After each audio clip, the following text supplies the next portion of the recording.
Hello viewers, আসসালামু আলাইকুম। কিয়া কুকিং হাক থেকে আপনাদের সকলকে স্বাগত জানাচ্ছি। আজকে আমি আপনাদের সামনে নিয়ে এসেছি দুধের সর থেকে কিভাবে ঘি এবং বাটার তৈরি করতে হয় সেটাই আপনাদের সাথে শেয়ার করব। এর জন্য আমি প্রথমেই কয়েকদিন ধরে তুলে নিয়েছিলাম দুধের থেকে সরটাকে, জাল করা দুধের উপর থেকে সরটাকে। দেখুন, আমি কয়েকদিন এভাবে জাল করা দুধের উপর থেকে সরটাকে তুলে নিয়েছি। এভাবে তুলে নেওয়ার পরে আমি 2 বক্স সর তুলে নিয়েছি। আমি এই সরটা দিয়েই করে দেখাবো। দেখুন, আমি সরটা প্রথমে একটা ব্লেন্ডার জারের মধ্যে নিয়ে নিচ্ছি। জারের মধ্যে নেওয়ার পরে এখানে আমি আইস পানি কিংবা ফ্রিজে থাকা ঠান্ডা পানি দিয়েই সরটাকে ব্লেন্ড করব। কিছুটা পানি দিয়ে আমি ব্লেন্ড করে নিয়েছি। দেখুন, পানিটা নিচের মধ্যে রয়ে গেছে আর সরটা উপরে মাখনটা উপরে উঠে এসেছে। এভাবে আমি বেশ কয়েকবার ব্লেন্ড করে নিয়েছি। আর এই ব্লেন্ড করার সময় আমি উপর থেকে সরটাকে তুলে নিয়েছি। তুলে নেওয়ার পরে পানিটাকে রেখে দিয়ে আমি এখানে বাটির মধ্যে ঠান্ডা পানি দিয়ে ধুয়ে একদম পরিষ্কারভাবে সরটাকে উঠিয়ে নেব। দেখুন, আমি এইভাবে উঠিয়ে নিচ্ছি একটা বাটির মধ্যে। আর এই বাটিতে একদম ঠান্ডা পানি, ফ্রিজের ঠান্ডা পানি দিয়ে আমি এভাবে হাতের সঙ্গে ধুয়ে ধুয়ে পরিষ্কার করে নিচ্ছি। আমি বেশ কয়েকবার পানি পাল্টিয়ে এভাবে ধুয়ে নিয়েছি। যখন দেখবেন ভেতর থেকে পানিটা একদম সাদা একদম হয়ে গেছে, পরিষ্কার পানি বের হচ্ছে, তখন বুঝে নিতে হবে আমাদের সরটা রেডি হয়ে গেছে। দেখুন, এভাবে আমি হাতের সাহায্যে পানি নিংড়ে নিংড়ে তুলে নিচ্ছি সরটাকে। দেখুন, এভাবে হাতের সাহায্যে সুন্দরভাবে তুলে নিচ্ছি। আর এই পানিটাকে ফেলে দিয়ে আবার আমি ওই বাটিতে পানি দিয়ে ঠান্ডা পানি দিয়ে আবার পাল্টিয়ে নেব। পানিটাকে ভালোভাবে ধুয়ে পানিটাকে পাল্টিয়ে নেব। দেখুন, আমি একবার ধোয়ার পরে আমার পানির কালারটা অনেকটাই পরিষ্কার চলে এসেছে। আমি এখান থেকে তুলে নিয়ে আবার ওই বাটিতে দিয়ে নেব। দেওয়ার পরে আমি আবার ঠান্ডা পানি দিয়ে পরিষ্কার পানি দিয়ে আবার পরিষ্কার করে নেব। এভাবে করতেই দেখা যাবে যে আপনার পানি একদম পরিষ্কার যখন হয়ে আসবে, তখন আপনি সরটা দিয়ে অন্য কাজ করতে পারবেন। ঘিয়ের কাজটা তখন করতে পারবেন কিংবা মাখনের কাজটাও করতে পারবেন। তবে হ্যাঁ, এই মুহূর্তে মাখনের কাজটা এভাবেই করে নিলেও হবে। আমি মাখনের কাজটা একটু পরে দেখিয়ে দিচ্ছি। এখন প্রথমে আমি ঘিয়ের জন্যে যে মাখনটা নিচ্ছি সেটাই আমি তৈরি করে নিচ্ছি। দেখুন, আমি সরটার পানি প্রায় পরিষ্কার হয়ে গেছে। এখন আমি এটা থেকে একদম সুন্দরভাবে পানি নিংড়িয়ে তুলে নিচ্ছি। অবশ্যই খেয়াল রাখতে হবে পানিটাকে ভালোভাবে ছাড়িয়ে নিতে হবে, নইলে ঘি জাল দেওয়ার সময় এর মধ্যে থেকে অনেকটাই পানি ছেড়ে দিবে, তখন আর ঘিটা ভালো হবে না। দেখুন, আমি তুলে নিয়েছি। এখন আমি এটাকে বক্সের মধ্যে রেখে দেব বাটার তৈরি করার জন্য। দেখুন, আমি বাটারটা তৈরি করার জন্য এভাবে আমি নিয়ে নিচ্ছি একটা পলিথিন বিছিয়ে বক্সের উপরে বাটারটা সুন্দরভাবে চেপে চেপে এটার মধ্যে দিয়ে দেব।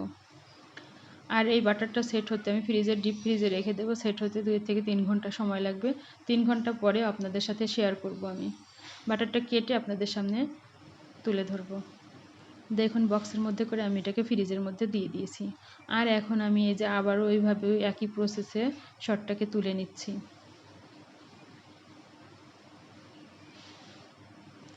দেখুন, এভাবে ধুয়ে কষলে কষলে ধুয়ে নিয়েছি আমি। হ্যাঁ, খুব চিপে চিপে এখানে ধুয়ে নিই। যখন একবারে ধোয়া শেষ হয়ে যাবে, পানিটা পরিষ্কার চলে আসবে, তখন আমি সুন্দরভাবে ধুয়ে নিয়েছি।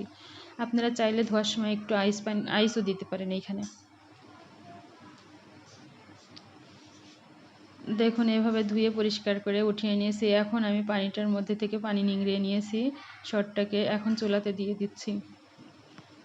আজকের এই বাটার এবং ঘির রেসিপি যদি ভালো লেগে থাকে, তাহলে লাইক, কমেন্ট, শেয়ার এবং সাবস্ক্রাইব করে দিবেন।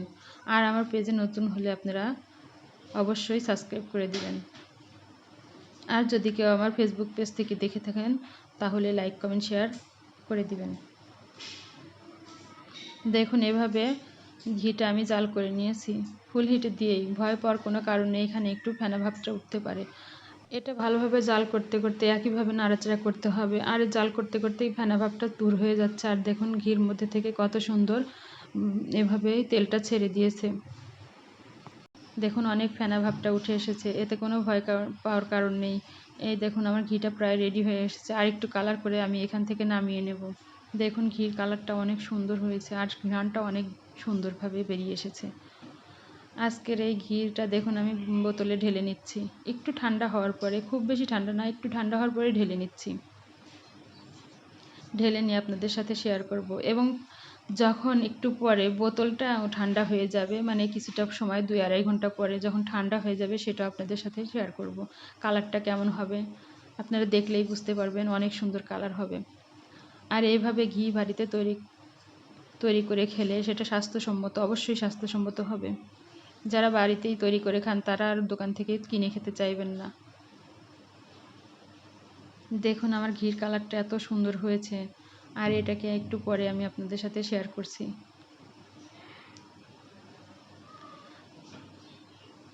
এই ঘিটা এত সুন্দর কড়া সেন্ট এসেছিল। দেখুন এই যে আমি সেই বাটারটা বের করে নিচ্ছি ফ্রিজ থেকে। এখন এটাকে আমি কেটে আপনাদের সামনে শেয়ার করব। আর ওদিকে সেট হয়ে যাবে আমার ঘিটাও। দেখুন কত সুন্দরভাবে এটা সেট হয়ে গেছে। এখন এটাকে কেটে নিচ্ছি। সাবধানে কেটে নিতে হবে একটু, যাতে ভেঙে না যায়। দেখুন এটাকে আমি আনসল্টেডই রেখেছি। আপনারা চাইলে, যখন আমি ফ্রিজে বক্স করেছিলাম তখন আপনারা লবণ দিয়ে বক্স করে নিতে পারতেন একটু সল্টেড করে। আর এই বাটারটা এখন প্রস্তুত হয়ে গেছে কেকের মাখন তৈরির জন্য। আর একটু সল্টেড করে আপনারা পাউরুটির সাথে খেয়ে নিতে পারেন। দেখুন আমি সুন্দরভাবে এটাকে কেটে পিস করে নিয়েছি। আপনারা প্রয়োজন অনুযায়ী এটাকে ব্যবহার করে নিতে পারেন। আর দেখুন এদিকে আমার ঘিটাও সেট হয়ে গেছে। আর মাশাআল্লাহ দেখতে অনেক সুন্দর হয়েছে। আজকের মতো এখানেই বিদায় নিচ্ছি। আল্লাহ হাফেজ।